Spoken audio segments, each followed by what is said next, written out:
The language that we use is important. It's a sign of respect. It shows understanding. And language changes and evolves, and it's important that we adapt to and therefore learn about language as it changes. The last 10 years has changed so much in the world of our understanding of neurodiversity. With that comes a lot of changes in language. So here are some of my top tips when we're talking in and around this subject and the language to use. The first two words that we want to talk about are neurodiversity and neurotypical. Neurodiversity simply means brain and different, a different way of processing information. It's like an umbrella term that covers a lot of different topics or conditions. So autism, ADHD, dyslexia, dyspraxia, dyscalculia all fall under that terminology, neurodiverse or neurodiversity. Neurotypical then means brain and typical, a brain that is typically expected in development. Now, whilst in theory, no two brains are the same, and all our brains are unique and different, there's a real reason why we use this word. And the example of that is if you're a teacher talking about your class and say you have a child who is autistic and a few ADHD children, you're maybe communicating about them and you're saying, oh yeah, I have some kids, ADHD, autistic kids that I support in my class, and the rest are, and you kind of like stumble at this stage and you're not sure what to fill that silence with. Or if you're talking about your own kids and you're like, oh, one of my kids is actually autistic, but the rest are, and then that silence we often fill with the word normal. Now, this is where we can use neurotypical in a really healthy way, because when we say normal, what we're immediately saying is that other child is abnormal and there is something wrong where that is not what we're saying at all. So neurodiversity is just a different way of thinking, and that's a really good place where instead fill in that gap with neurotypical, not normal. So you'd be saying, so let's use that in the correct way. You'd be like, oh, one of my wee ones is actually autistic, and I have 3 other wee ones, they're all neurotypical. And that's just a really healthy way and a positive way that we talk about children, maybe with differences in the way that they're processing information and thinking. Another kind of conversation around that is the difference between a neurodivergent and neurodiversity or neurodiverse.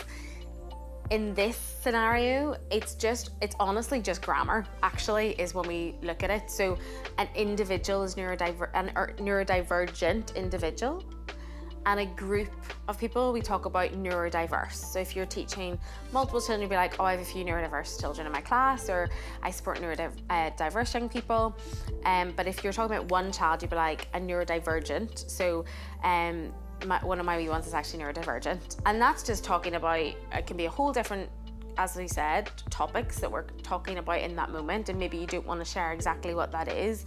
That's when those words are really, really good to use. It's also good if you yourself are watching this and you're on a journey with some of that stuff. It's a nice way to be able to talk about it yourself, that you're a neurodivergent individual in those moments as well. So within that, just a case of grammar. So neurodivergent individuals, neurodiverse, we're talking about in and of a group, or neurodiversity as well. Next up is how we talk about autism.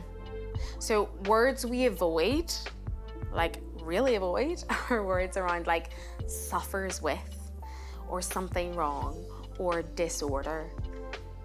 We're really not saying any of those words anymore, and we should actively be moving away from that.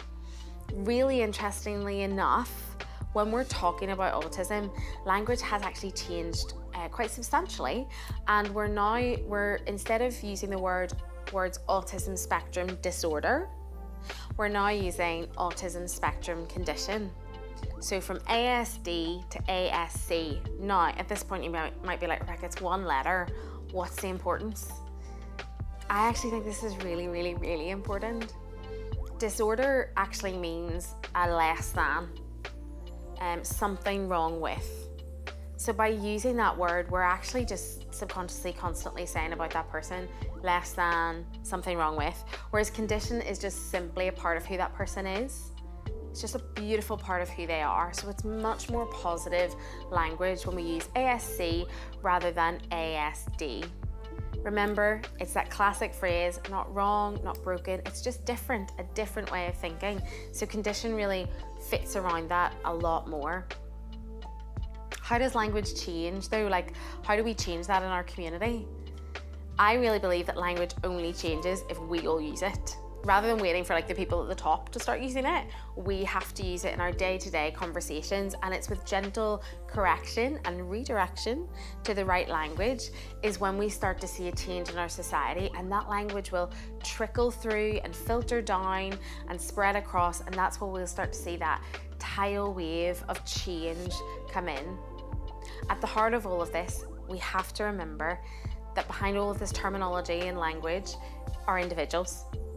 And we have to follow an individual's lead as well on what they're saying and how they identify within this and those words that they use. But it's a beautiful way that we can also help support neurodivergent individuals to be able to learn really positive language that they too can learn to communicate about their own needs and put out into community.